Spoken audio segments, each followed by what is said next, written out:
La guerre en Ukraine a bouleversé l'agenda politique de l'Union européenne. Dans ce contexte, le discours sur l'état de l'Union de l'année dernière était fortement consacré au conflit et à ses conséquences.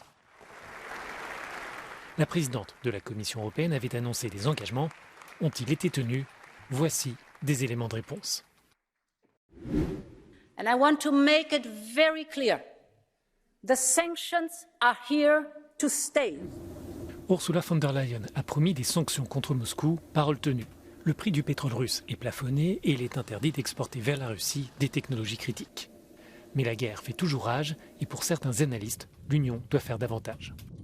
I think what we can and should go further when it comes to the question of actually what it means for Ukraine to enter the European Union, which means that you need to provide a lot more support to Ukraine to be able to prepare itself, plus also to prepare the European Union for enlargement. That's something where we actually are not progressing. So we have to decouple the dominant influence of gas on the price of electricity. Ce découplage n'a pas eu lieu et la grande réforme du marché de l'électricité proposée par la Commission est toujours en suspens en raison des divergences de vues entre les États membres. Les prix de l'énergie ont tout de même diminué, ce qui a réduit la dépendance au gaz russe. When we look back at last year, there was the energy crisis, a lot of concerns about the price of gas, for instance.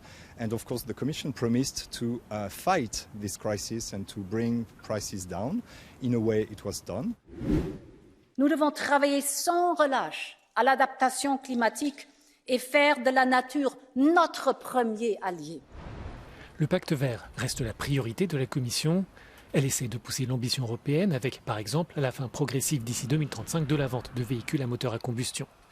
Mais une forme de lassitude s'exprime dans certaines capitales et la mise en œuvre de ces textes semble plus difficile. We see that there are increasing discussions as to what should be done, what we can afford, and a lot of political debates about what the trade-offs potentially might be, especially in times in which the economies are under pressure. I want a Europe that manages migration with dignity and respect. Sur la politique migratoire, la Commission a cherché l'équilibre entre solidarité et responsabilité, renforcement des frontières extérieures et partage de l'accueil des migrants. Les 27 se sont entendus sur un compromis, mais il reste du chemin.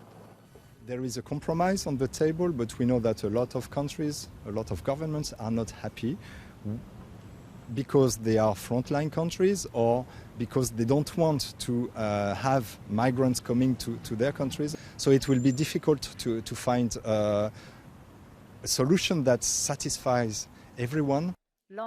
Lors de son discours mercredi devant le Parlement européen, Ursula von der Leyen devrait faire le point sur les progrès accomplis jusqu'à maintenant. Elle devrait aussi souligner ce qu'elle souhaite compléter d'ici aux élections européennes en juin.